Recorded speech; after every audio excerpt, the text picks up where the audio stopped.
Então, pessoal, eu vou ter essa palestra aqui no final de semana que vem, na verdade na sexta,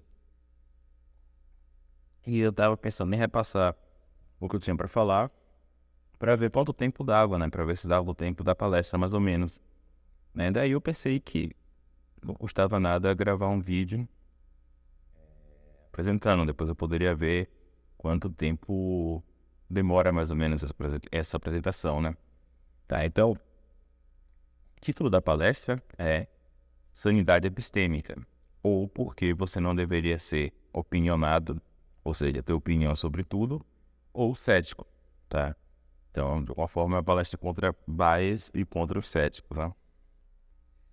Então, um ser onisciente, ele não precisa e talvez nem deva suspender o julgamento sobre qualquer proposição, né? Afinal, ele sabe o valor de verdade de qualquer proposição, né? Um ser onipotente, que tem recursos cognitivos ilimitados, não precisa e talvez nem deva esquecer qualquer informação.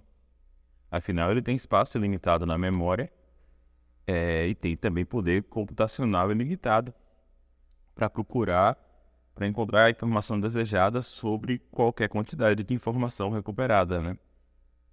Por esses mesmos motivos, esse ser não precisaria evitar entulhar sua mente de informações, né?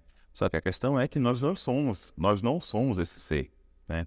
Nas palavras do Christopher Cherniak, né, no livro Minimal Rationality, ele fala o seguinte: seres humanos estão na situação finita de terem limites fixos em suas capacidades cognitivas e no tempo disponível a eles, né?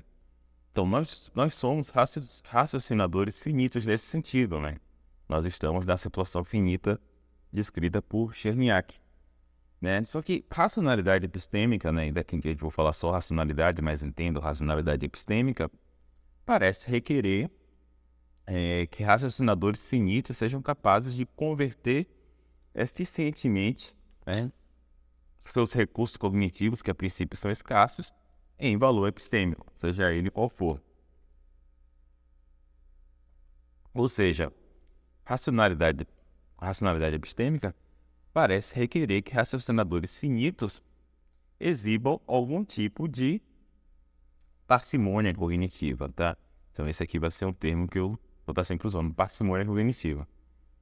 Sai aqui o slide. Então esse fato é muitas vezes reconhecido nas ciências cognitivas, né? Onde a tese da cognição tratável, né? Tem um artigo sobre isso do Van Roy, sobre a tese da cognição tratável, é muitas vezes utilizada como uma maneira de restringir o espaço de teorias da racionalidade em nível computacional, né? Estou falando aqui dos níveis de análise de mar. Os epistemólogos, por outro lado, muitas vezes descartam considerações desse tipo, né? Considerações sobre nossas limitações cognitivas, como dizendo respeito a valores práticos apenas. A epistemologia, por outro lado, deveria tratar apenas de valores epistêmicos. E, claro, é uma questão saber que tipo de valor é o valor epistêmico. Várias características, por exemplo, do conjunto de crenças de agentes são consideradas possíveis fontes de valor epistêmico, né? Fechamento sobre alguma operação, né? Fechamento sobre consequência lógica, por exemplo, coerência, nas teorias coerenciais da justificação, por exemplo, quantidade ou qualidade de suporte evidencial, etc., né? Nas últimas décadas, porém, um grupo de epistemólogos passou a defender o que se costuma chamar de veritismo, né? A tese de que a fonte fundamental de valor epistêmico é a posse de crenças verdadeiras e não de crenças falsas, tá? Então, o valor fundamental epistêmico seria crenças verdadeiras, né? Acreditar na verdade e não na falsidade, vamos dizer assim, para usar lá a expressão do James, né? E aqui a gente tem uma citação do Pettigrew que fala exatamente isso, né? A fonte fundamental de valor epistêmico para um estado doxástico diz respeito a quanto ele representa o mundo corretamente. Isso seu valor epistêmico fundamental é determinado inteiramente, né? Isso é importante, por sua verdade ou falsidade. né? Então, esses epistemólogos procuraram, então, justificar normas da racionalidade, por exemplo, normas bayesianas, geralmente, em termos veredísticos, ou seja, a partir de quanto essas normas favorecem a posse de crenças verdadeiras e não de crenças falsas. Por exemplo, na teoria da utilidade epistêmica, né, da qual eu vou voltar a falar um pouco adiante.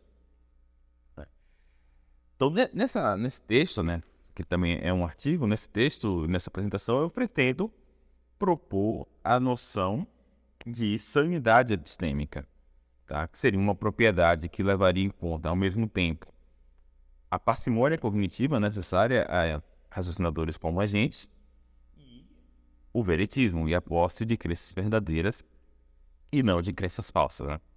Então, sanidade, né, o termo sanidade, é mais comumente utilizado para atribuir a ausência de alguma condição psíquica ou psiquiátrica. Eu até acho que existem doenças epistêmicas, tá?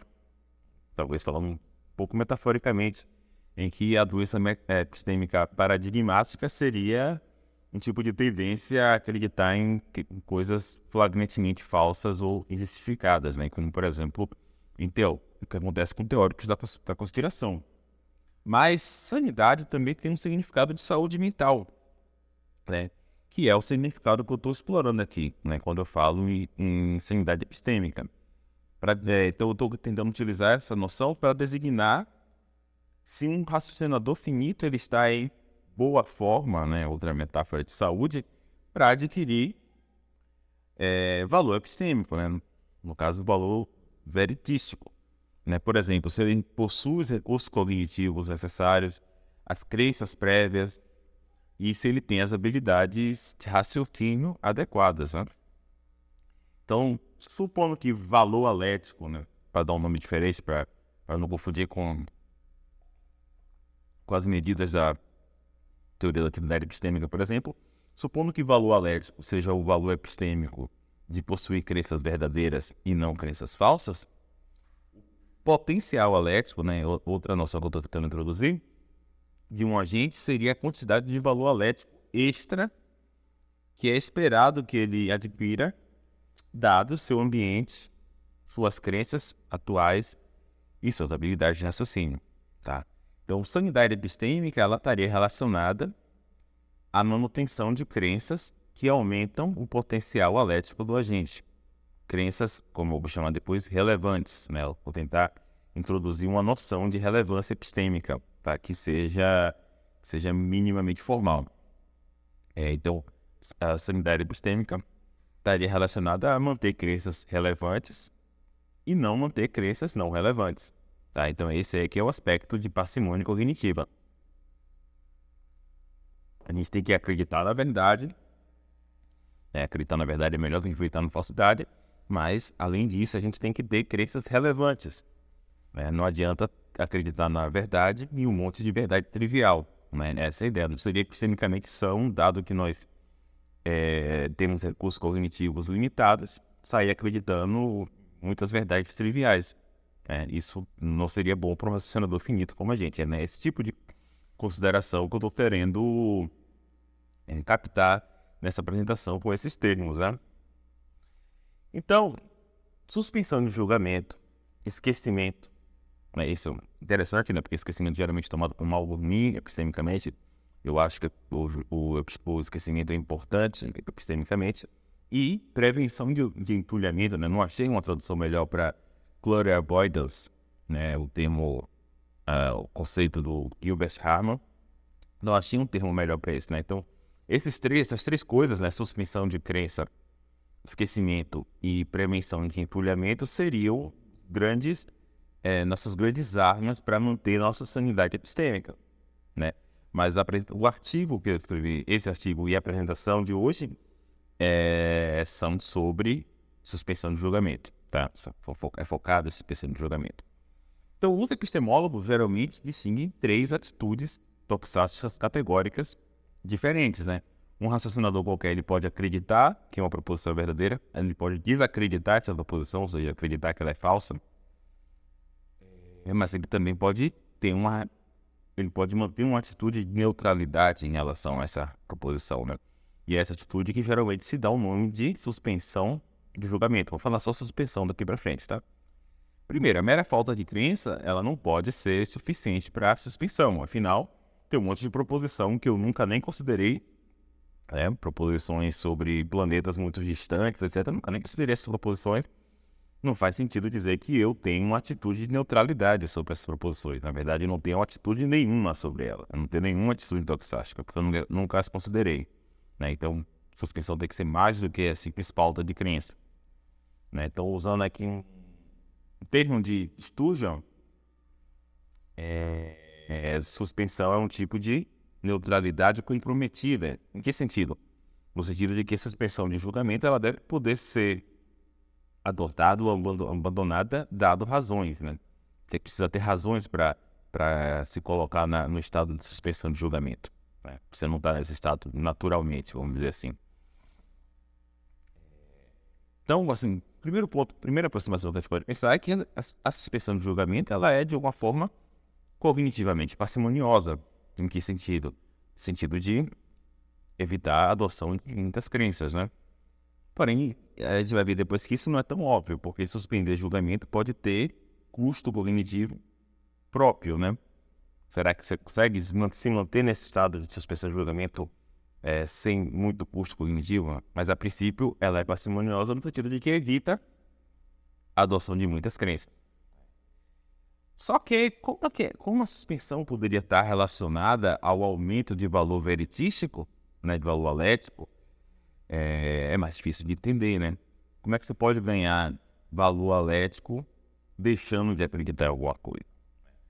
Geralmente se pensa que não dá para fazer isso, né? Então eu pretendo argumentar que suspensão é uma virtude epistêmica, né? No sentido de que tende a aumentar o valor alético do agente, entre outras propriedades que eu vou falar depois, entre dois vícios, né? Por um lado tem o vício da opinionação, né? Ter crenças, opiniões sobre todas as proposições que estão na sua agenda, ter crenças, opiniões sobre tudo, ou seja, não suspender nunca. Isso seria um vício. E o outro vício seria o vício do ceticismo, que é não ter crença sobre nenhuma proposição na sua agenda, ou seja, suspender sempre, né? A suspensão racional tem algum lugar entre esses dois extremos que eu vou argumentar que são vícios epistêmicos. Por quê? Porque eles tendem a fazer seu valor alético diminuir, enquanto a suspensão racional não faz aumentar, certo? E minha ideia é que a suspensão racional favorece a manutenção de crenças que são verdadeiras e não falsas, e que são relevantes e não relevantes, né? Que eu vou usar o termo irrelevante depois para outra coisa, tá? E isso não ocorreria nem com a opinionação, nem com o ceticismo. Então, fazendo aqui um rápido sobrevoo no texto, na parte 1, eu vou argumentar que os modelos e métodos formais atualmente utilizados na epistemologia muitas vezes são inadequados para o estudo da sanidade epistêmica. E também eu vou propor algumas medidas que eu julgo serem mais adequadas para valor alético e para potencial alético de um agente, tá? O potencial alético do agente, ele é uma quantidade que deve ser entendida como quanto valor alético extra o agente é esperado de adquirir, dado o seu ambiente, suas crenças e suas habilidades de raciocínio atuais, tá? E eu pretendo utilizar essa noção de potencial alético numa noção de relevância epistêmica e argumentar que raciocinadores finitos racionais devem manter apenas crenças que são verdadeiras, mas não só, verdadeiras e relevantes, tá? Preservando assim sua sanidade epistêmica, tá? Na parte 2 eu vou falar um pouco das diferentes visões que a gente tem da suspensão do juízo, né? Suspensão de julgamento, não tem uma noção unívoca na literatura. E aí eu vou provar que a opinionação e o ceticismo não são racionais, tá? O problema da opinionação está relacionado ao fato do princípio da diferença não favorecer a posse de crenças verdadeiras, senão falsas, enquanto o problema do ceticismo diz respeito à sua relação com a noção de expertise, tá? E eu vou tentar explorar essas duas questões. Então, na conclusão, vou concluir, né, as coisas e vou argumentar que o estudo da sanidade epistêmica resulta num veritismo impuro, tá? No sentido de que ele lida não só com a noção de verdade, né, como sendo valor fundamental, mas ele dá um papel também a quais evidências estão disponíveis. E que essa versão pura do veritismo, ela é capaz de lidar com alguns problemas do veritismo puro, né? Como, por exemplo, o problema da inundação, né? O swapping problem, para crenças verdadeiras racionais. Ou seja, o que uma crença ser racional, uma crença verdadeira ser racional, que valor isso acrescenta ao fato da crença já ser verdadeira, né? No veritismo puro é mais difícil se explicar isso, né? Já que o valor meio que morre na verdade, né? E eu vou tentar explicar que não, né? Que as crenças racionais, elas além de ser verdadeiras, elas são relevantes, tá bom? Certo. Então, primeira parte, né?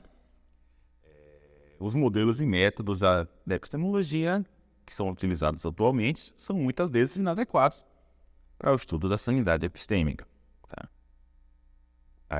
Um ponto é que os epistemólogos muitas vezes propõem modelos normativos na forma de raciocinadores ideais, ou seja, raciocinadores sem limitações cognitivas, né? A estratégia geral parece ser dizer que, olha só, esse aqui é o raciocinador ideal e nós devemos nos esforçar para nos aproximar desse raciocinador ideal. A gente nunca vai chegar lá, porque nós somos raciocinadores imperfeitos, etc., mas a gente tem que se esforçar para chegar lá, o mais próximo possível, né? A gente pode encontrar alguém falando expressamente dessa estratégia aqui nesse texto do Lightgeb. Um exemplo de raciocinador ideal é o raciocinador bayesiano ideal, né? Por exemplo, na teoria da utilidade epistêmica, que a gente vai falar um pouco depois dele. Eu discordo dessa estratégia, porque o que é racional para um raciocinador ideal pode não ser racional para um raciocinador finito, né? Por exemplo, será que nós deveríamos nos esforçar para aproximar a onisciência lógica? Né?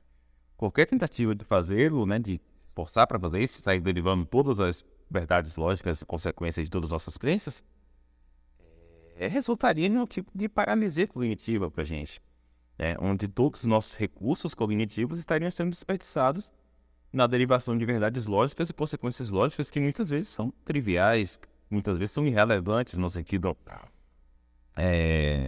comum de relevância, ou no sentido até que eu vou dar de relevância, né? E gastar nossos recursos tentando fazer isso nos impediria de cumprir nossos objetivos epistêmicos e práticos, né? Então, não creio que nós devemos tentar aproximar qualquer raciocinador ideal, tá? Então, por isso que eu tenho um problema com esse tipo de estratégia. Só que mesmo deixando essas preocupações de lado, a investigação da sanidade epistêmica ainda seria dificultada pelo fato de que esses raciocinadores ideais, que são propostos como raciocinadores ideais, eles são incapazes, que são propostos como modelos normativos, eles são incapazes de suspender o juízo. Eles são incapazes também de esquecer e de prevenir entulhamento, né? Então, essas três coisas que eu julgo ser centrais para a racionalidade de raciocinadores finitos, os raciocinadores ideais são incapazes de fazer. Então, por que a gente deveria tentar imitá-los, né? Vamos pegar aqui um exemplo da teoria da utilidade epistêmica, né?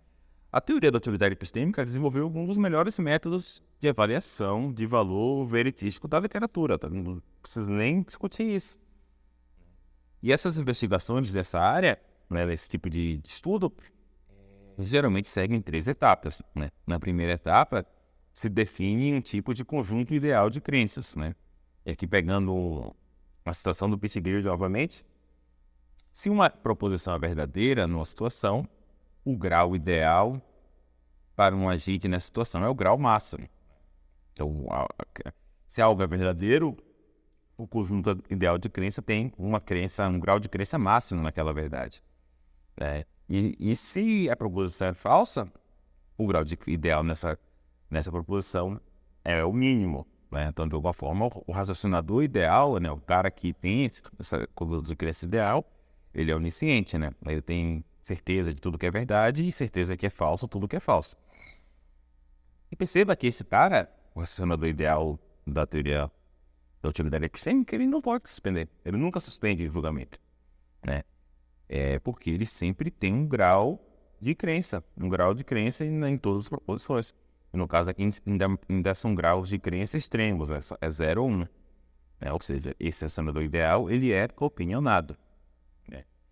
E esse fato por si só já sugere que suspensão de crença é contra-normativo ou é algo que diz respeito às nossas limitações, mas não diz respeito à epistemologia por si só. Né? Então, isso eu penso que é um problema. O segundo passo no estudo da teoria da utilidade epistêmica é definir uma medida de inacurácia, né, que eu vou chamar aqui de F. Né? E essa medida seria a distância entre as crenças de um agente real que a gente quer valorar em relação ao agente ideal, em que essa medida mais comum de acurácia tem a forma de um Brie-score. Eu não vou tentar diminuir a quantidade de coisa formal na apresentação, mas a ideia aqui seria a seguinte: a inacurácia de um agente é a soma do quadrado da discrepância de suas crenças com as crenças ideais. Então, por exemplo, se eu tenho uma crença de 0,5, estou no meio termo, não sei nem se é verdadeiro nem se é falso, uma proposição verdadeira, então a inacurácia dessa minha crença é a quantidade que falta para a crença ideal, que no caso aí é 0,5. Eu deveria ter crença cheia, então 0,5 ao quadrado, então é 0,25. Minha inacurácia para essa crença é 0,25, e a ideia seria somar minha inacurácia para cada crença para chegar na minha inacurácia global. Quanto menor a inacurácia, é melhor, sendo que o agente ideal tem inacurácia de 0, né? Porque as crenças dele são iguais a dele mesmo. Só que aí que tá, gente. A inacurácia é uma medida inadequada de desvalor, né? Vamos dizer, prefiro essa palavra, desvalor epistêmico, para a investigação da sanidade epistêmica. Por quê? Porque se a inacurácia fosse a medida correta de desvalor epistêmico, nós não teríamos motivo para reunir novas evidências e formar novas crenças.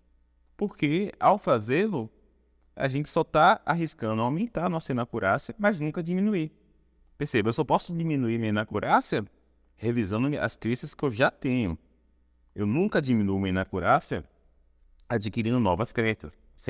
Eu sempre me arrisco em aumentar a inacurácia e nunca diminuir. Né? Então, por isso que até que a teoria da utilidade epistêmica supõe logo que os agentes são opinionados, porque eles não vão formar novas crenças. E além disso, gente, a suspender o juízo, nesse caso, se a inacurácia é a medida de valor epistêmico, suspender o juízo é uma forma barata, fácil, de minimizar a inacurácia. Né? Um cético total, o cara que não acredita em nada, ele tem 0 inacurácia. A inacurácia do cético total é a mesma inacurácia do racionador ideal, é 0. Ele não tem nenhuma crença, então a soma das inacurácias das crenças dele é 0. É isso, mano. Isso parece muito fácil, né? Parece ser uma justificação do ceticismo muito, muito fácil. E, em geral, a inacurácia é uma medida inadequada para o estudo da sanidade epistêmica porque ela não pode ser usada para comparar situações contrafactuais em que um agente possui ou não uma crença. Né? A inacurácia não pode ser utilizada para ver essa dinâmica de agentes que têm crenças a mais ou podem ter crenças a menos. Só consegue medir inacurácia comparando 2 agentes com o mesmo número de crenças. E aí, quem tiver menor inacurácia vai ser melhor.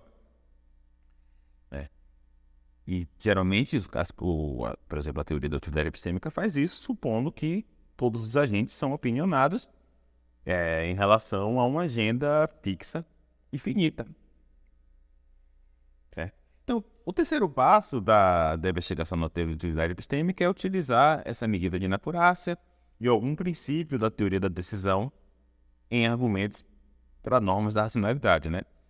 Não vai ser esse terceiro passo não é diretamente relevante para a nossa discussão, apesar de que no artigo, principalmente, eu discuto bastante o uso do princípio chamado minimax na, na, na justificação, na motivação, tanto da opinionação quanto do ceticismo, né? E eu argumento, obviamente, que esse princípio não é um princípio da racionalidade. E é por as pessoas aceitarem esse princípio, ou,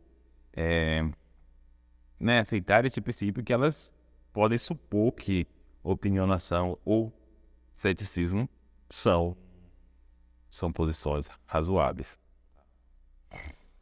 Então, a investigação da sanidade epistêmica exige tanto uma medida de inacurácia, que eu chamei de F, mas também uma medida de abrangência do conjunto de crenças, que eu chamei de T, né? Obviamente que T e F é de truth and falsity, né? True and false, né? Verdade e falsidade. T também pode ser medido com BRI-score. Aqui tem medidas possíveis de T e F, né? Essas aqui estão mais próximas das medidas da teoria da atividade epistêmica. Eu não tenho problema necessariamente com usar BRI-score, né? A gente poderia discutir isso em outro momento. Tem outros tipos de medida absoluta, alguma medida do logaritmo que podem ser utilizadas, tá? Mas pode ser um BRI-score, não tem problema. Só que além dessas duas medidas, o estudo da sanidade epistêmica precisa que essas duas medidas sejam integradas de alguma maneira, utilizando uma função alfa adequada, né? Claro, eu falei função alfa, porque alfa é no sentido dialético, né? Alfa para simbolizar alético. Então, a função alfa, ela deve ter um conjunto de crenças como entrada e retornar um valor numérico, né? A avaliação daquele conjunto de crenças, onde esse valor depende da quantidade de verdade, né? Do valor de T e do valor de F, da quantidade de falsidade num conjunto de crenças. E uma função alfa adequada, ela tem que ter pelo menos duas características. Eu acho que tem uma terceira, mas para esse artigo não é importante a terceira. Uma função alfa adequada precisa crescer estritamente em relação à quantidade de verdade. Então, quanto mais verdade, ela tem que dar um resultado melhor. E ela precisa decrescer estritamente em relação à quantidade de falsidade. Quanto mais falsidade, pior, né? Essas coisas parecem mais ou menos óbvias, né? Então, esses requerimentos são aceitos, por exemplo, por Dovin, no artigo dele de 2013. Depois, vocês podem olhar aqui a bibliografia da apresentação, e foram colocados para funcionar, colocados na prática pelo artigo de Turpin, não sei falar o nome desse cara, TRPIN e Pellert. E ele usa a função T-F, né? Essa funçãozinha aqui. Que é a função mínima, né? A função mínima que tem essas características é T-F, né? A função mais simples que tem essas características aí que eu tô falando, né? Não é minha função favorita, eu acho que tem outra melhor, mas também não é o assunto desse artigo explicar porque a outra função é melhor. Podemos ficar com a T-F mesmo. Apesar de ter um problema essa função, né? A função T-F, ela avalia igualmente um agente que acredita em ambas as proposições de um par contraditório. Um cara acredita em P e não P. E um agente que não acredita em nenhuma. Um cara que suspende sobre os dois, né? Isso é o caso porque se o cara acreditar nos dois, T-F é igual a zero, né? Vamos dizer que eu tenho mais um de P, menos um de não P. Dá zero, né? Essa função sempre dá zero sempre que T é igual a F. Né? E no caso, se eu não acreditar em nenhuma das duas, meu T é zero, meu F é zero, vai dar zero do mesmo jeito. Só que intuitivamente, é melhor você suspender o juízo sobre um par contraditório do que você acreditar em ambas as proposições do par, né? Então, esse problema ele pode ser resolvido se a gente utilizar pesos diferentes, né? Para T e para F, né? Talvez ter falsidade pese mais do que evitar a falsidade seja mais importante do que procurar a verdade, né? Então, se o peso do F for maior do que o do T, essa função parece funcionar bem, né? Essa solução foi proposta por Peterson em 2015, né? Vamos supor, então, que essa suposição, essa resposta, essa solução vale, né? Poderia pensar em T menos 2F. Não importa, tá? Para a maioria das coisas aqui que eu vou falar, o T menos F já serve. Quando não for, eu vou apontar. Então, nesse caso aí, a gente pega essa medida de valor alético, a suspensão já não é mais uma maneira barata de se atingir valor alético. Mas agora a suspensão é a atitude de abrir mão de um possível ganho, né? Abrir mão de um possível aumento no T para evitar uma possível perda de valor alético, né? Então, suspender nesse caso é abrir mão de um possível aumento no T para evitar uma possível diminuição no F. Então, isso para mim parece ser uma boa caracterização do que é suspender, né? A questão epistêmica envolvida na suspensão da crença. Então, a partir dessa noção, eu pretendo propor a noção de sanidade epistêmica, que a sanidade epistêmica de um agente deve estar relacionada à maximização do seu potencial léxico, né? Entendido como a quantidade de valor léxico extra que é esperado que um agente adquira, dado o seu ambiente, suas crenças e suas habilidades de raciocínio atuais. Então, a minha ideia é que potencial alético é esse delta alfa. E delta alfa é alfa 1 menos alfa 0. É uma fórmula mais ou menos simples em que alfa 0 é o valor alético do conjunto de crenças atual do agente. É de onde ele começou, de onde ele partiu. Eu parti com valor alético x. E o alfa 1 é o valor alético que é esperado que o agente adquira, dado seu ambiente, crenças e habilidades de processamento atuais, tá? Bom, o que eu já tenho de valor alético e o que é esperado que eu consiga no futuro. A gente vai discutir um pouco sobre que futuro é esse. Então, essa noção de valor alético ela não é dependente de nenhuma função alfa específica, né?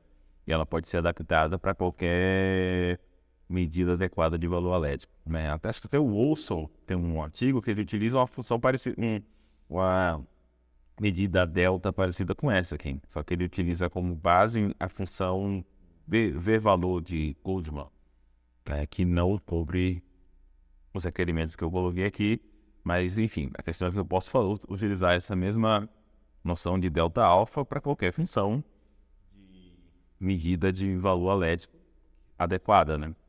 Só que aqui tem uma questão, né, uma questão óbvia e bastante interessante, que é por que a gente deve se preocupar com o nosso potencial alético, especialmente porque um valor inicial baixo, né, se eu tenho um alfa 0 baixo, isso é um fator que aumenta meu delta alfa, né?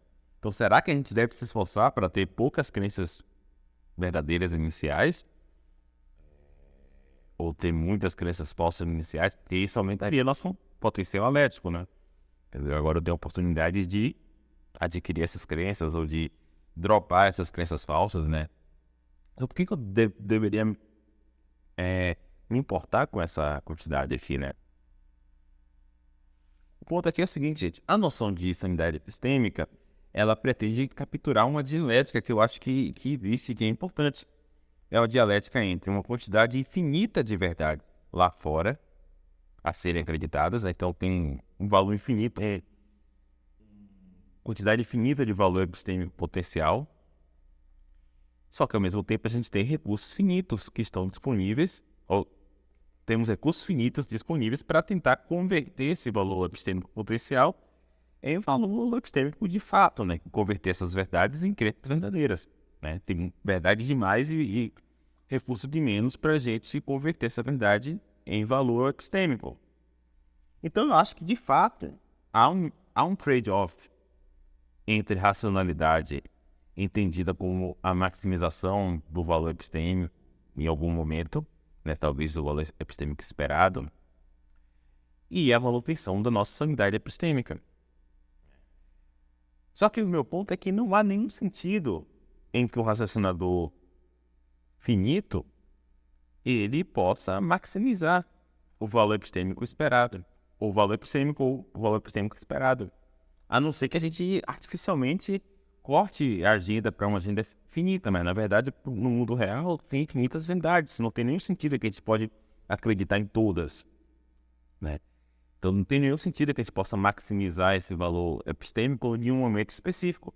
Então, nesse caso, manter nossa capacidade de continuar melhorando nossa situação epistêmica me parece ser tão importante quanto o valor epistêmico que a gente possui num dado momento.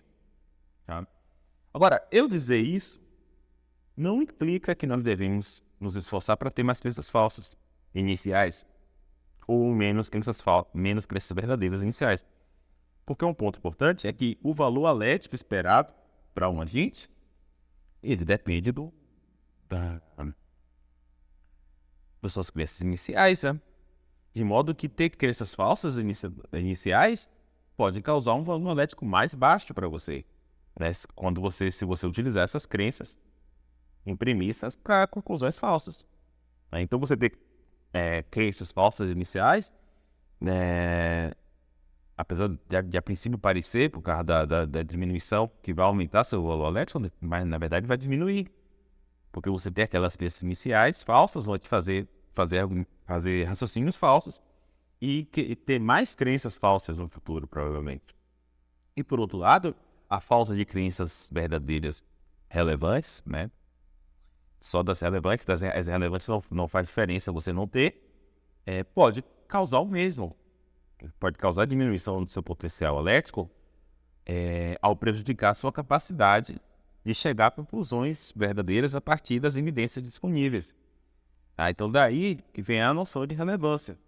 Então, meu ponto é que um raciocinador finito racional, ele deve se esforçar para aumentar seu valor elétrico, ou seja, ele deve se esforçar para acreditar em verdades, mas também preservar seu potencial elétrico, ou seja, ele precisa acreditar em verdades relevantes. E essa é a noção de verdade relevante. A crença de que φ é positivamente relevante para um agente, se e somente se a adoção daquela crença aumenta o potencial elétrico daquele agente. É isso que eu estou querendo dizer com essa fórmula aqui, gente. O potencial elétrico daquele agente, né, o seu conjunto de crenças unido a essa crença nova é maior do que o potencial elétrico daquele agente com aquelas crenças menos essa crença nova. Né? Então, essa crença é positivamente relevante se a adoção dela aumenta o potencial elétrico do agente. Uma crença é irrelevante, não aumenta nem diminui, e ela é negativamente relevante se sua adoção diminui o potencial elétrico do agente. Então, geralmente, crenças falsas vão ser negativamente relevantes. Geralmente, crenças triviais vão ser irrelevantes. Né? Então, para facilitar aqui, eu vou chamar de relevante as crenças positivamente relevantes e de não relevantes, tanto as irrelevantes quanto as negativamente relevantes, tá? A metáfora aqui, uma metáfora para tentar entender essa questão, é a ideia de que uma crença relevante encapsula muito valor elétrico. Ela encapsula o valor elétrico de muitas crenças, de modo que o raciocinador finito, ao ter aquela crença, ele tem aquele valor elétrico ao seu alcance, né? Sem precisar manter muitas crenças. Ou seja, muitas crenças explícitas aqui no caso, né? Ou seja, você ter crenças relevantes é um fator de parcimônia cognitiva. Crenças que evitam você precisar ter muitas outras crenças. Por exemplo, generalizações científicas, né? Por que generalizações científicas são tão importantes? Porque elas são relevantes. Melhor do que você decorar vários fatos é você saber a generalização. Porque com a fórmula é importante, porque ela resume ali muitos fatos particulares. E é essa a ideia que eu estou querendo pegar aqui com a noção de relevância. Tá? A sanidade epistêmica, ela então estaria relacionada à manutenção de crenças relevantes e da não manutenção de crenças não relevantes. A sanidade epistêmica seria um requisito adicional de racionalidade para raciocinadores finitos, certo? Raciocinadores finitos devem maximizar o valor elétrico esperado, talvez, ou seja, ter crenças verdadeiras, mas devem manter somente crenças relevantes, de modo a manter seu potencial elétrico. Dá aqui mais outro exemplo, gente. Por exemplo, se eu acredito que todo A é B, então a crença de que A é B para todos os A's, né? Se eu acredito que todo homem é mortal, eu acreditar que cada homem que aquele homem é mortal, não é relevante para mim. Porque essas crenças podem ser facilmente derivadas da crença geral quando necessário. Um raciocinador finito, racional, não deve manter essas crenças singulares, mesmo que elas sejam verdadeiras, porque manter essas crenças é um desperdício de recursos cognitivos e que não melhora a sua situação epistêmica, né? Você está jogando recurso cognitivo fora. Raciocinadores finitos racionais devem se esforçar para manter apenas crenças verdadeiras e relevantes, de modo a preservar sua sanidade epistêmica. É isso que eu quero defender. Crenças falsas podem até aumentar o potencial elétrico de um agente, mas apenas na medida em que a adoção daquela crença falsa promove a aquisição de outras crenças verdadeiras. E eu realmente acredito que isso acontece. Aqui um exemplo de uma crença falsa relevante. Um astrônomo ptolomaico pode usar suas crenças falsas sobre as órbitas elípticas da Lua, da Terra, de Marte e do Sol, e o que ele considera ser a posição atual desses astros, para prever corretamente, ou seja, para formar uma crença verdadeira, que Marte estará visível da Terra em 2 de setembro de 2003. Né? É um exemplo de Elgin, né, do artigo de 2019. Então, essa crença aí são crenças falsas relevantes. São crenças que, apesar de falsas, promovem a aquisição de crenças verdadeiras pelo sujeito. Por exemplo, se você pensar que a física newtoniana ela é estritamente falsa, né? Não, estritamente ela é falsa, é uma boa aproximação, ela seria ainda assim relevante, porque o aprendizado daquela teoria promove a aquisição de muitas crenças verdadeiras pelo sujeito. Só que perceba um ponto interessante. Mesmo nesse caso de crenças falsas relevantes, o potencial elétrico do sujeito aumentaria mais ainda se ele dropasse aquela crença falsa. Ele usasse ela para gerar as crenças verdadeiras e depois abdicar dela. Né? Isso aumentaria ainda mais o potencial elétrico dele, o que eu acho que é um resultado correto. Existem alguns problemas técnicos com a medição de potencial elétrico de um agente. Por exemplo, quanto raciocínio a gente deve permitir entre as medidas de α0 e α1? Eu penso que a gente deve deixar o agente raciocinar até que suas crenças se tornem estáveis, ou seja, elas não mudariam mesmo se ele continuasse a raciocinar a partir daquela mesma evidência disponível no ambiente. Outra questão é que essa medição dificilmente pode ser realizada analiticamente. É difícil você teria que pensar qual é o ambiente atual, teria que saber, né, todas as crenças do agente, teria que saber o ambiente, teria que saber o que é esperado que o agente faça. Muito difícil. Só que essa medição é viável na epistemologia computacional. Né? Trabalhos como, por exemplo, de Dover, de 2013, o de Olson, de 2011, o de TRPN, que eu não sei falar, e Pellet, de 2019, Então, nesses trabalhos, epistemólogos projetam simulações do computador de agentes interagindo com algum ambiente, que são gerados, né, os ambientes são gerados aleatoriamente a partir de alguns parâmetros fixos, né? Chamo isso de uma classe de ambientes. A medida de α0, ela é viável nesse tipo de simulação, porque a gente tem acesso ao valor das crenças do sujeito, o que é que o sujeito crê ou não crê, a gente tem acesso a um ambiente, a gente consegue saber o que é verdade e o que é falso. Pela mesma razão, a gente pode medir o valor elétrico das crenças do sujeito depois da simulação. Claro que o valor elétrico final de um agente em um ambiente aleatório é um valor muito contingente, mas se o número de ambientes daquela classe simulados for bem alto, né?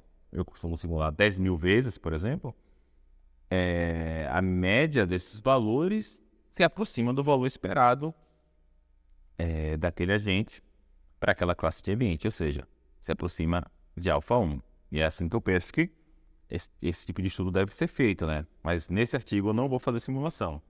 Vou tentar fazer algumas questões aqui analíticas mesmo, a partir da noção de potencial elétrico, etc, etc. Então, eu pretendo argumentar que a suspensão racional favorece a manutenção de crenças verdadeiras e relevantes, sendo de fato, e além disso, sendo parcimoniosa do ponto de vista cognitivo. E essa discussão não é simples, porque existem diferentes visões na literatura sobre o que é suspender o juízo. né? Aqui uma pequena lista, né? Você tem a visão credal, que afirma que suspender o juízo sobre uma proposição é manter graus de crenças médios, mildly, sobre essa proposição e sua negação, né? Graus de crenças que não ultrapassam limiares, thresholds lockeanos para crença e descrença. Você tem a visão tal de ordem superior, que afirma que suspender sobre uma crença envolve não manter, suspender sobre uma proposição envolve não manter crenças sobre a proposição e sua negação, e além disso envolve manter uma crença de segunda ordem sobre sua situação epistêmica em relação àquela proposição. Por exemplo, eu não tenho evidências ainda para acreditar ou não acreditar nessa proposição.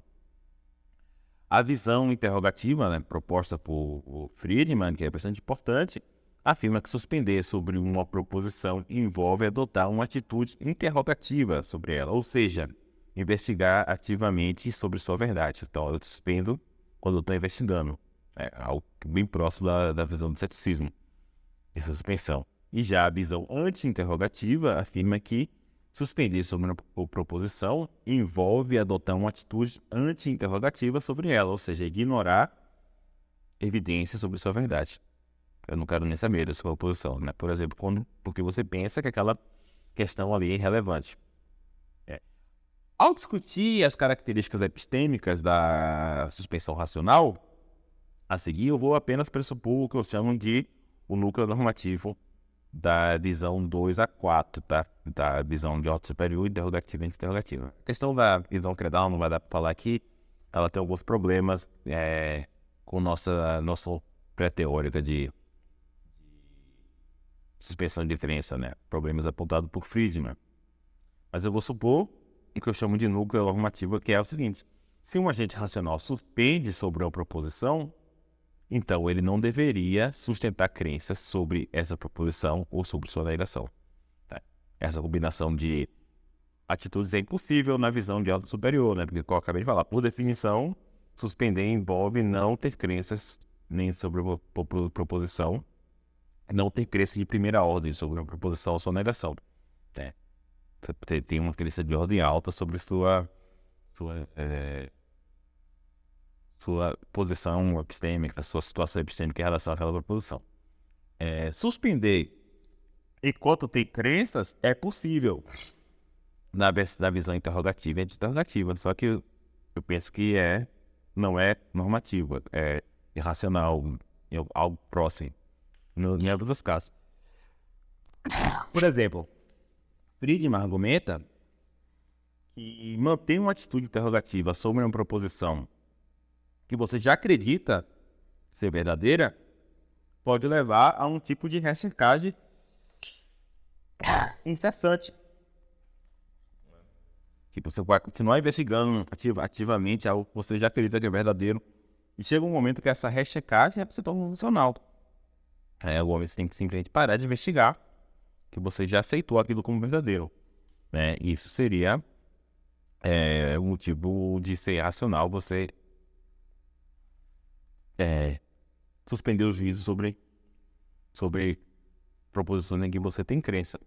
Já a manutenção de uma atitude anti-interrogativa sobre uma proposição, enquanto você acredita nelas ou na sua negação, manifesta um tipo de dogmatismo. Né? Eu acredito nisso e não estou nem interessado nas evidências contrárias. E esse tipo de dogmatismo também deve ser considerado irracional para raciocinadores falíveis como a gente. Né?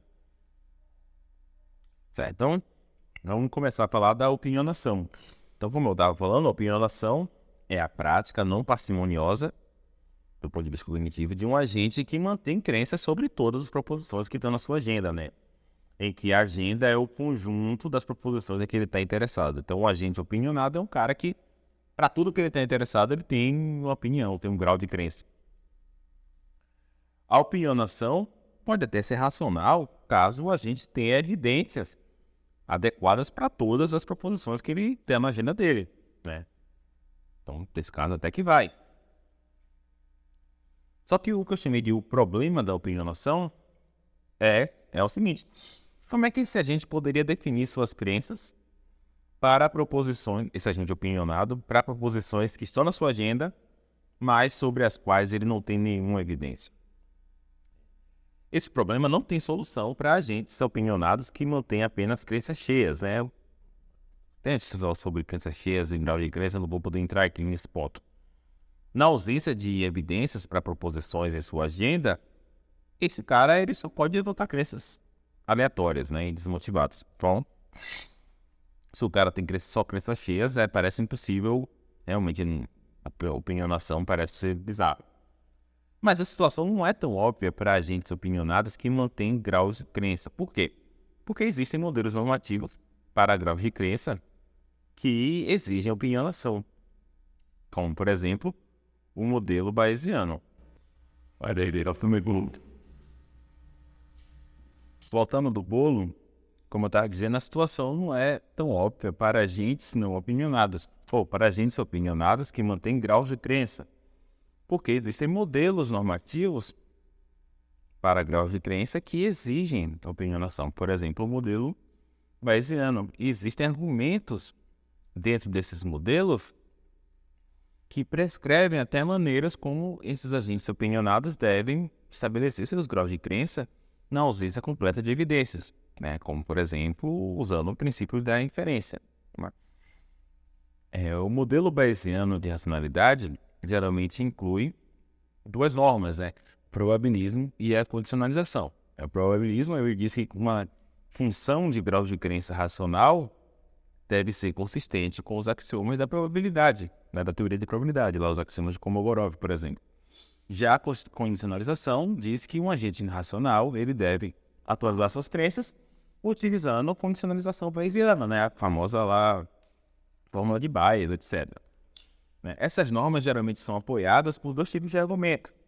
Argumentos do livro holandês, por um lado, e por argumentos da acurácia, de outro lado.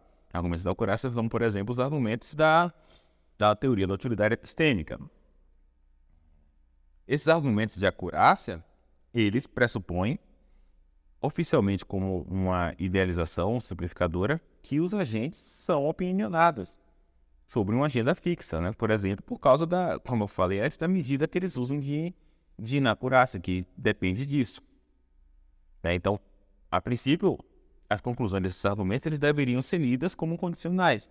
Se agentes são opinionados, então eles devem cumprir probabilidade ou probabilismo e inacurácia e condicionalização. Mas opinionação também, de certa forma, é uma consequência normativa desses modelos. Por quê? Vamos pensar, por exemplo, em condicionalização. Condicionalização diz que um agente ele só pode atualizar suas crenças, seus graus de crença usando condicionalização bayesiana. Mas não tem condicionalização bayesiana que vá de valor nulo, ou seja, falta de valor de grau de crença para uma proposição, para algum grau de crença positivo.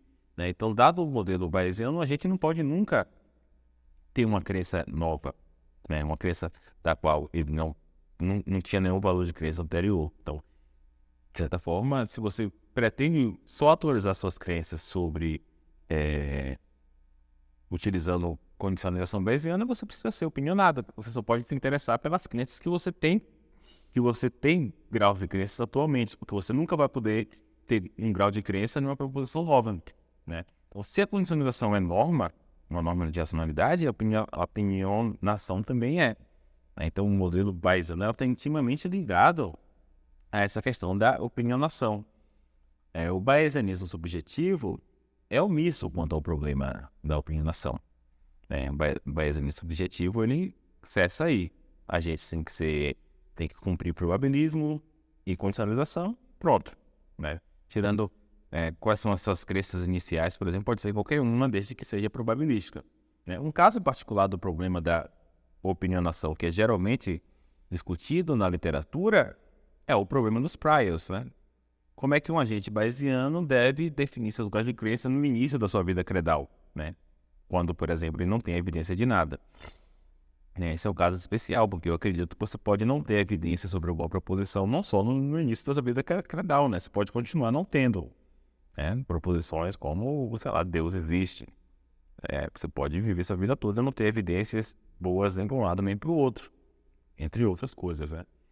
Os bayesianos objetivos, eles propõem princípios extras, né, para poder lidar com esse problema, como, por exemplo, o princípio da indiferença. Eu sei que não é o único, tá, gente? Você pode pensar lá no princípio da maximização da entropia, lá do Williamson. Mas eu acho que os argumentos valem para todos, né? Então, eles, geralmente, os bayesianos objetivos propõem princípios como o princípio da diferença para solucionar problemas como o problema da opinionação, né? Geralmente eles estão mais interessados até no problema dos priors, mas como eu disse, é um caso especial. Na ausência de evidência, os agentes devem distribuir seus graus de crença igualmente entre as possibilidades em jogo, né? Então, se alguém joga uma moeda para cima e pergunta, vai dar cara ou vai dar coroa? Eu não tenho nenhuma evidência, nem para um lado nem para o outro, não sei que a memória, que a moeda é viciada para um lado ou para o outro, eu vou atribuir minhas peças ponto 5, né? Porque eu vou atribuir igualmente, né? E esse é o princípio da diferença. Então, Pettigrew, ele propõe um argumento de acurácia para o princípio da diferença. É um argumento bastante interessante, né? Então, ele propõe um argumento para esse princípio como uma solução para os problemas do priors. Tem uma questãozinha aqui, no artigo lido melhor, né? A gente vai falar depois aqui que o Pettigrew utiliza o princípio minimax, ele tem uma restrição específica ao princípio de minimax que eu não vou poder falar aqui agora. Mas eu sei disso e está no artigo. Então, o Pettigrew, ele observa que uma função de grau de crença que seja diferente, seja que distribui igualmente, ela é menos acurada do que qualquer outra função opinionada no pior caso, no worst case situation, né? Por exemplo, considere empate de proposições, né? Φ não Φ, ou então deu cara e deu coroa. A função indiferente aqui, ela coloca ponto 5 para os dois, ponto 5 para cara, ponto 5 para coroa. Qualquer outra função opinionada vai ter sempre uma situação em que ela vai se sair pior em termos de inacurácia do que a função diferente. Por exemplo, vamos dizer que minha função de grau de crença dê ponto 9 para cara e ponto 1 para coroa. No caso que deu coroa, eu errei mais, né? Sempre vai ter um caso em que uma função opinionada qualquer vai ter maior inacurácia do que a função diferente, né? Então, o princípio do minimax, que muitas vezes também é referido como maximin, afirma que o agente racional deve minimizar a perda no pior cenário, ou seja, minimizar a perda máxima, né? Minimax. Ou então, maximin, porque você está lendo o contrário, né? Você tem que maximizar o mínimo ganho, ou então minimizar a perda máxima. São jeitos equivalentes de falar a mesma coisa. Se o minimax fosse realmente um princípio geral de racionalidade, então agentes deveriam ser indiferentes o tempo todo. Não é isso que Pettigrew acha, tá? Ele acha que, no geral, a gente tem que maximizar a utilidade esperada. Mas, no caso específico da ausência de evidência, ou ele até no caso específico da início da vida causal, ele acha que os agentes devem seguir o minimax, né? Perceba que tem a ver lá com o argumento também de Rawls, né? Ele também acha que na situação, né, no véu da ignorância, se deve utilizar minimax. No artigo eu discuto um pouco mais sobre o minimax, aqui eu não vou poder falar muito dele. Só que o meu ponto aqui é o seguinte: o argumento de Pettigrew, tem que passar aqui. O argumento de Pettigrew, ele pressupõe a opinionação. Sem essa suposição, segue-se das mesmas premissas que os agentes devem suspender, e não a diferença, obviamente, porque suspender é uma forma fácil de evitar, de minimizar a inacurácia, né? Se a imprecisão fosse a medida correta de valor epistêmico, então suspender sobre o ocorrer de proposições, sei lá, exaustivo, exclusivo, não unitário, vai dominar fortemente inacurácia, né? Isso porque quando você... Inacurácia não, desculpa. Vai dominar fortemente indiferença. Porque quando você é indiferente, você sempre atribui algum grau de crença a uma proposição falsa, né? Tipo, se é cara, coroa, e eu atribuo o mesmo grau de crença para os dois, vai dar um ou outro, né? E eu sempre vou ter errado um pouco. E suspender domina fortemente indiferença, né? Então, se ele não estivesse pressupondo opinionação, o argumento dele seria ruim, porque suspensão é melhor do que do que indiferença. Claro que a situação não é tão óbvia se a gente usa a função alfa como medida de valor epistêmico. É porque, nesse caso, a suspensão não é uma forma fácil de alcançar o valor epistêmico. Mas, independentemente disso, indiferença sobre um conjunto de proposições que seja exaustivo, exclusivo e não unitário, garante que T é maior que F. Ou, desculpe, indiferença garante que F é maior ou igual a T. Né? No caso de eu ter duas possibilidades, F vai ser igual a T. Né? Cara e coroa, eu vou errar ponto 5 e vou acertar ponto 5. Se eu tivesse três possibilidades, eu ia distribuir ponto 3, ponto 3, ponto 3, ou ponto 3, ponto 3, ponto 3. Né? Eu ia acertar ponto 3, ponto 33 no caso, e errar ponto 66. Né? Então, o erro é sempre igual ou maior do que o acerto. E quanto mais aumenta o tamanho a quantidade de possibilidades, o erro é cada vez maior do que o acerto. Só que, por outro lado, suspender garante que o erro é igual ao acerto. O erro vai ser 0, o acerto vai ser 0. Então, suspender, só que nesse caso, suspender apenas fracamente domina indiferença para pares. Né? Porque, no caso aí, se for 0,5, o erro vai ser igual ao acerto também. Mas a relação de dominância é de dominância forte para conjunto, para se as possibilidades forem 3 ou mais. Né? Porque suspender vai ser 0, vai ser T igual a F, e no caso da indiferença, F vai ser maior do que T. Agora, se a função alfa for modificada para lidar com o problema dos pares contraditórios, ou seja, colocando pesos, como eu falei antes, aí nesse caso a suspensão sempre domina fortemente na acurácia, mesmo utilizando a função alfa. A conclusão é que agentes racionais devem suspender na falta de evidência, ao invés de adotar a indiferença.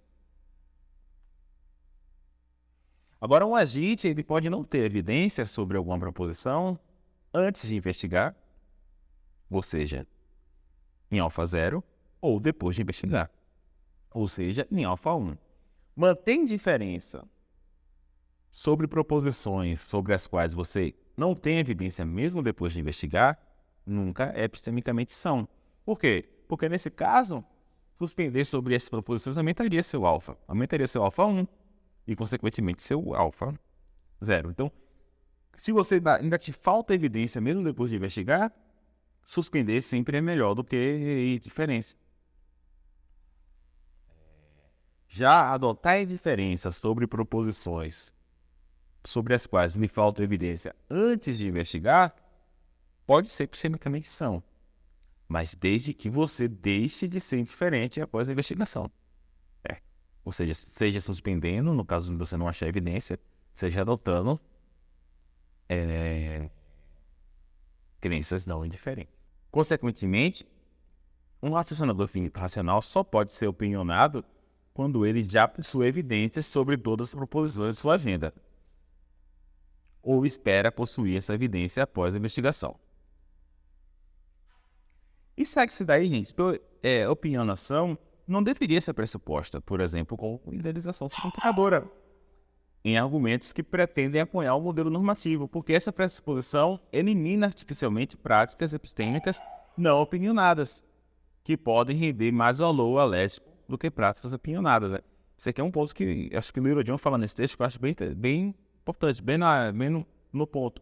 Se quisermos mostrar que Arrhenius, o agente arbitrário, realmente deve aspirar a ter crenças parciais que minimizem a imprecisão gradativa, precisamos pensar nas opções, que as opções disponíveis para ela envolvem suspensão e opinionação. E precisamos de alguma teoria do valor que diga que Agnes estaria melhor sendo opinionada. E não é o caso de a gente ter essa teoria. Né? Além disso, simplesmente pressupor opinionação derrota o propósito do veritismo, no sentido que eles queriam mostrar que algumas práticas são epistemicamente boas por elas maximizarem o valor alético. Só que a opinionação não maximiza o valor alético quando falta evidências, por exemplo. Né? Então agora vamos para o ceticismo. Né? Sem reivindicar, gente, qualquer precisão histórica, né? Não quero procurar briga aqui com o pessoal com estudo antiga, ou seguiu com Messanha e considerar o ceticismo pirrônico como, que eu vou falar a seguir, vai ser só ceticismo, como sendo um tipo de ceticismo absoluto. A ideia de que um raciocinador racional deve suspender sobre todas as proposições em sua agenda. Você ia ter que fazer uma suspensão geral. Eu também vou pressupor que suspensão geral requer que o agente não mantenha crenças de primeira ordem em geral. Por fim, também vou pressupor que o ceticismo exige uma suspensão geral que seja, se não permanente, pelo menos persistente. Porque agentes não céticos podem suspender provisoriamente, né, enquanto formam uma opinião, etc. Então, nos esboços céticos, eu não sei se essa é a tradução para Outlines of Skepticism, os textos empíricos narra a conversão de um agente racional, né, o que ele chama de um homem de talento, ao ceticismo, e é assim que ele narra. Homens de talento, preocupados com a anomalia das coisas e intrigados com o que eles deveriam concordar, passam a investigar o que é verdadeiro e o que é falso, pretendendo que decidindo essas questões ficariam tranquilos. Né? É engraçado que tem um pouco a ver essa tranquilidade com a noção de sanidade. O principal princípio constitutivo do ceticismo é a afirmação que cada evidência se opõe a uma evidência igual, pois é a partir disso, pensamos, que passamos a não ter crença. Então a ideia aqui é que o agente vai encontrar, um cara que investiga de verdade, ele vai encontrar evidências contrárias e equivalentes, né, com a mesma força, ao ponto que só vai restar ele suspender o juízo. E agora sim ele vai chegar na tranquilidade. É improvável que um agente real encontre evidências conflitantes sobre cada proposição em sua agenda. Mas os céticos estão propensos a oferecer o que eles, um tipo de contra-evidência geral, né? Tem uma hora que eu acho meio bizarra do livro que ele fala assim: quando alguém nos propõe um argumento que não podemos refutar, dizemos a ele: antes de nascer o fundador da escola a qual você adere, o argumento da sua escola, que eu não tenho dúvida que é sólido, ainda não era aparente, embora estivesse realmente lá na natureza. Da mesma forma, é possível que o argumento contrário ao argumento que você acabou de me propor esteja realmente presente na natureza, mas ainda não seja aparente para nós. Deve ser um tipo de contra-evidência geral, vamos dizer assim. Só que existem condições objetivas nas quais um agente racional, né, um homem de talento, acharia vantajoso ou ao menos não acharia desvantajoso adotar o ceticismo. Ao menos é assim se a gente assume o veritismo. A adoção do ceticismo envolve suspensão geral. Ou seja, envolve assumir um alfa 1 que é zero. Consequentemente, um agente racional só acharia vantajoso, ou ao menos não desvantajoso, adotar o ceticismo se sua evidência total fosse evidência para ele achar que seu alfa zero é menor do que zero. Né? Porque só se eu achar que meu alfa zero é menor do que zero, eu vou achar vantajoso adotar o ceticismo. Porque aí eu vou ter um aumento, vou ter um delta alfa positivo, né? Vou melhorar meu valor elétrico adotando o ceticismo, tá, gente? Ou seja, você precisa ter evidência de que seu T é menor do que seu menor ou igual do que seu F, né? Egan e Elgar generaliza a noção de anti-expertise, né, proposta por Sorensen, para um conjunto de proposições. Eles falam o seguinte: um agente é um anti-expert em relação a essas proposições, né, esse conjunto de proposições, se ele estiver confiante em ao menos uma delas, no sentido de seu grau de crença ser de pelo menos 90%, e pelo menos metade das proposições em que o agente está confiante são falsas. Deixando de lado esses detalhes sobre grau de crenças, um agente é um anti-expert em relação ao subconjunto da sua agenda se suas crenças sobre essas proposições são tais que T é menor que F. É basicamente isso que Egan e Elgar está falando. Nesse contexto, a evidência necessária para a adoção racional do ceticismo é a evidência suficiente para o agente se considerar um anti-especialista, um anti-expert, sobre todas as proposições, né? Não só sobre um subconjunto da sua agenda, mas sobre tudo que ele acredita. Existem diferentes propostas de reação, de qual seria a reação racional ao anti-expertise na literatura, né?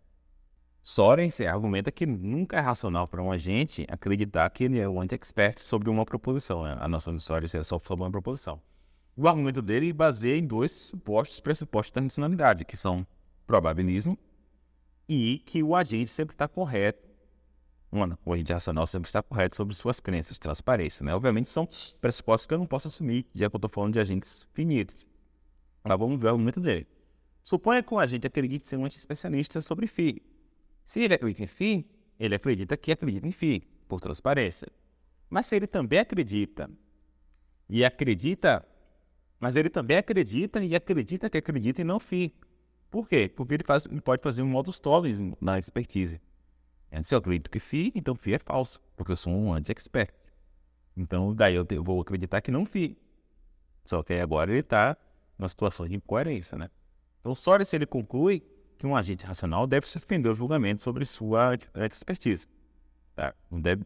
Nunca é racional acreditar que você é um anti-expert, você tem que suspender o julgamento sobre isso. No sentido, imagine, de adotar até uma atitude não anti-interrogativa, né? E o agente deve continuar mantendo suas outras crenças normalmente.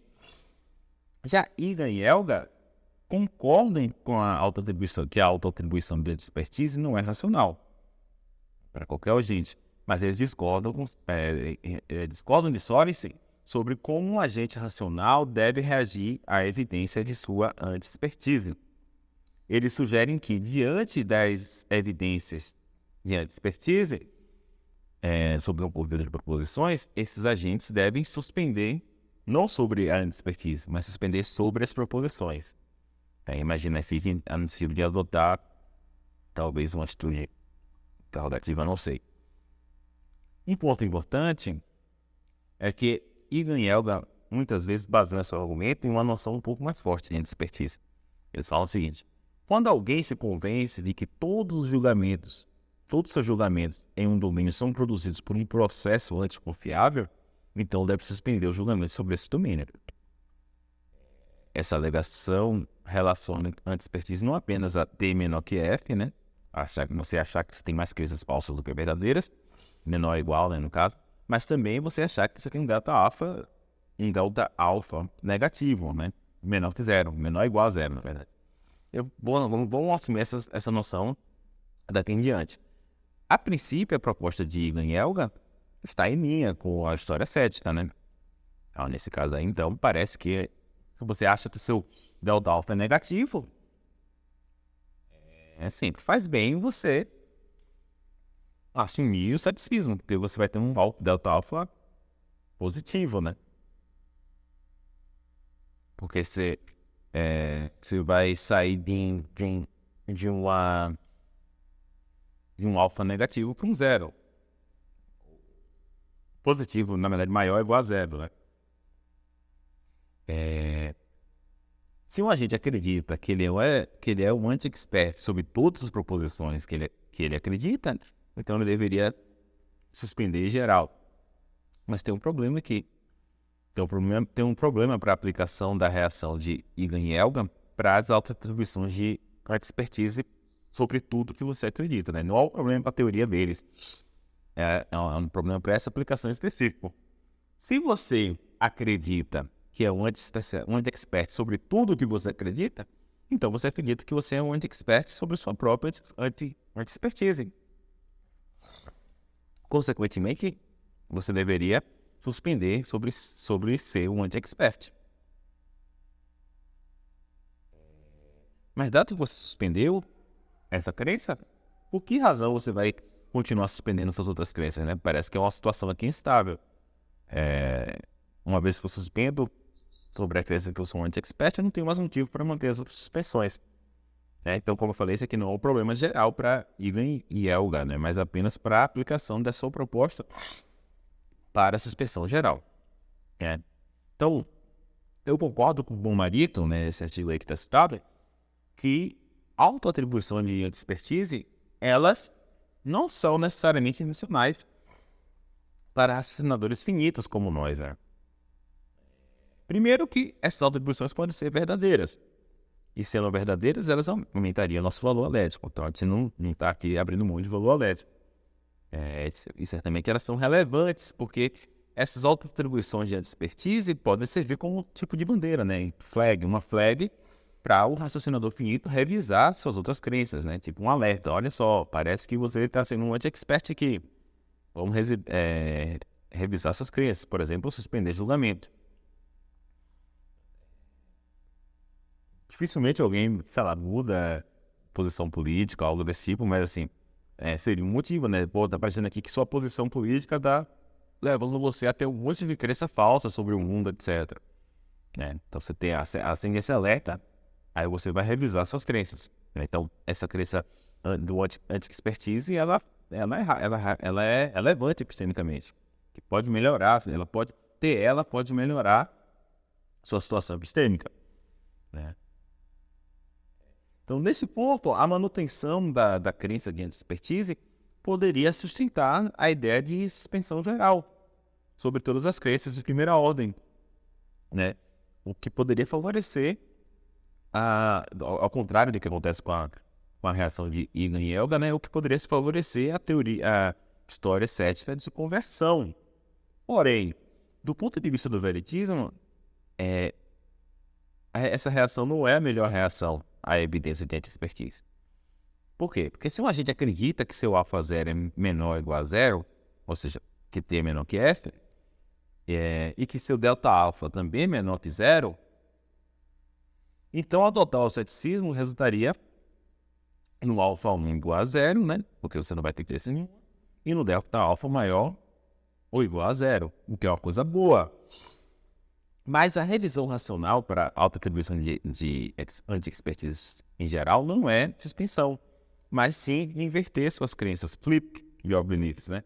Ou seja, trocar os valores entre crenças e descrenças, incluindo aí sua crença de anti-expertise. Né? Por quê? Porque o agente, ele espera que, ao fazer isso, já que ele acredita que o T dele é menor ou igual a F, ele acredita que, ao fazer isso, ele espera que, ao fazer isso, ele vai resultar em um T maior que F. E no alfa 1, que será maior que zero. Será melhor que o alfa 1 de adotar o ceticismo.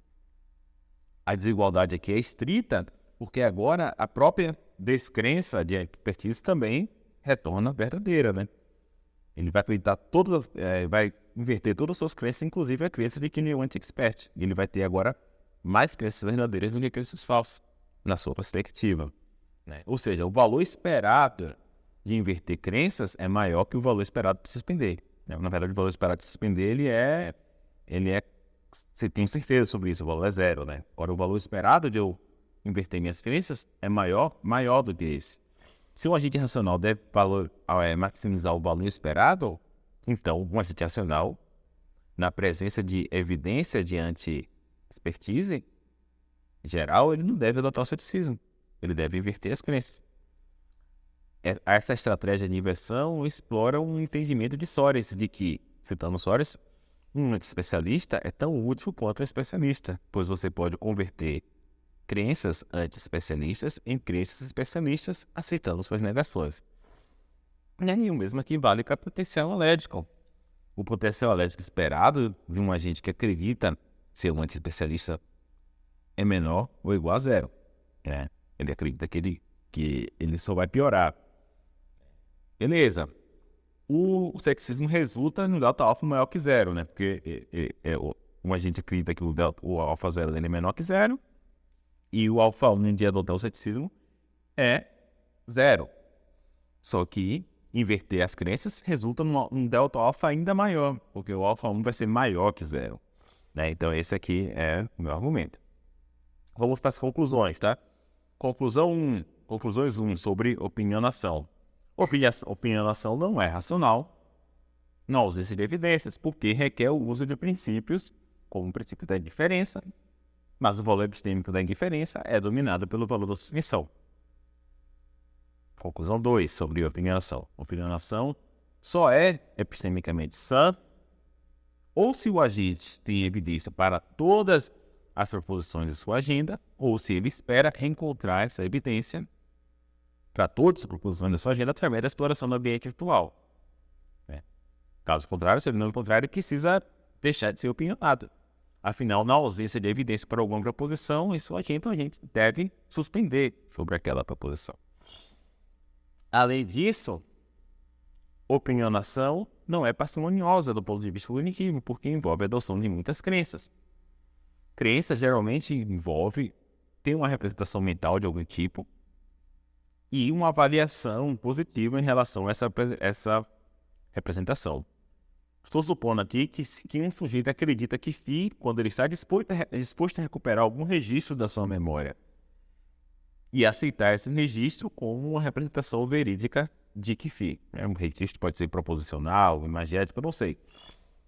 Embora se aceite que não existe um limite interessante para a quantidade de informação que os humanos podem manter na memória de longo prazo, né?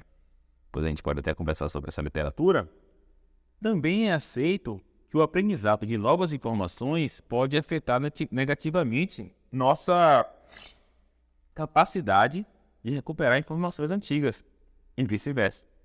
Esse efeito é conhecido como interferência. Nesse sentido, a capacidade de manter crenças é limitada pelos recursos cognitivos da gente, né? E a opinionação, ao fazer você ter muitas crenças, faz você gastar mais recursos para poder recuperar suas crenças. Cada vez as crenças ficam mais caras cognitivamente. Tá. Conclusão 2, sobre ceticismo. O ceticismo não é racional, porque sua adoção só seria racional dada a evidência de expertise. Porém, mesmo nesse caso, inverter crenças tem um valor esperado maior do que adotar ceticismo. Não há situação em que adotar o ceticismo seria racional do ponto de vista veritista. 2, o ceticismo não é epistemicamente são, pela mesma razão. E 3, o ceticismo também não é parcimonioso do ponto de vista cognitivo. Esse é o ponto que eu falei lá no começo. Existe uma literatura... É difícil você pesquisar isso, porque, primeiro, existem muitas diferentes noções de suspensão, né? Para cada tipo de suspensão, você pode ter diferentes recursos cognitivos, né? Pode ser algum tipo de suspensão, sei lá, a noção interrogativa. Parece que você vai gastar aí, talvez, recursos atencionais para estar atento às evidências, né? Em outros tipos são recursos, são crenças, né? Então, esse é muito complicado. Mas existe uma literatura empírica sobre o curso cognitivo de formação de crenças que independe das diferentes visões de suspensão, mas que mesmo assim é relevante para a gente. Geralmente tem dois modelos que o pessoal chama de modelo cartesiano e modelo spinoziano. O modelo cartesiano, ele afirma que a aceitação ou rejeição de informações recebidas é o produto de um processo de avaliação árduo que é posterior ao processamento automático dessa informação. Então você processa a informação automaticamente e depois, no segundo momento, você aceita ou rejeita. Nesse caso, suspender na presença de evidência seria tão trabalhoso quanto formar uma crença, porque você precisaria rejeitar a informação, né? Evitar a formação de crença. Esse é o ponto aqui. Nesse segundo momento, você ou forma a crença ou você rejeita a crença, ou você rejeita a formação. Em ambos os casos, no modelo cartesiano, isso é tão trabalhoso quanto, né? Já o modelo spinoziano afirma que a aceitação não é trabalhosa. Você meio que forma crenças automaticamente. E só rejeitar, ou seja, só suspender o juízo que é trabalhoso. Então, nesse caso, suspender na presença de evidência é ainda mais cognitivamente custoso do que formar crenças. A suspensão necessária para o ceticismo precisa ser persistente e, portanto, a gente precisará suspender várias vezes na presença de evidência. Daí, imagina, se você não acredita que existe um mundo real. Eu sei que os céticos reais, eles não são tão inocentes assim. Vamos dizer que você não acredita que existe um mundo real. O tempo todo você está recebendo evidência de que tem um mundo real. Você tem que estar o tempo todo, não vou acreditar, né? E isso, nos dois modelos, é tão custoso quanto formar crença. Então, o ceticismo não é parcimonioso do ponto de vista cognitivo. Esse artigo do Gilbert, ele trata desses pontos. Conclusões 3 sobre suspensão racional. Minha ideia é que um raciocinador racional finito deve suspender na ausência de evidência, né, sobre alguma proposição. A suspensão racional é racional na ausência de evidência, porque evita a opinionação, que nesse caso tem um valor dominado pela suspensão. Por motivos parecidos, a suspensão racional é epistemicamente sã nesses casos. E por fim, a suspensão racional é parcimoniosa nesses casos de ausência de evidência. Suspender na ausência de evidência evita a opinionação, ou seja, evita a adoção de muitas crenças, o que já é parcimonioso. Mas, além disso, suspender na ausência de evidências também é cognitivamente parcimonioso por si só. Né? Esse é o caso porque, independentemente de se o modelo cartesiano ou o modelo spinoziano estiver correto, em ambos os modelos, suspender na ausência de evidências não requer recursos cognitivos dedicados. Tá? Então, agora aqui meu último slide sobre o veritismo impuro. Né? Ainda tem um problema na noção de sanidade epistêmica. Um agente ainda pode turbinar, vamos dizer assim, seu potencial alético, mantendo inicialmente várias crenças falsas e irrelevantes, e as descartando depois da investigação. Né? Isso aumentaria seu delta alfa de uma forma que não seria racional ou cognitivamente parcimoniosa. Triste. Mas essa pode ser uma razão de propor uma noção ligeiramente diferente. Isso aqui é uma questão que ainda estou pensando.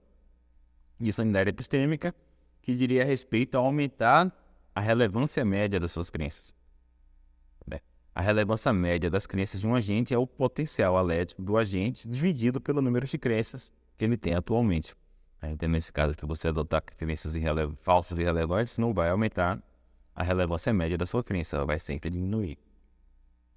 Em relação aos resultados do artigo, eu posso dizer que a opinionação tende a diminuir a relevância média das crenças, né? Porque o agente vai ter muitas crenças a mais e muitas delas com valor de falsidade.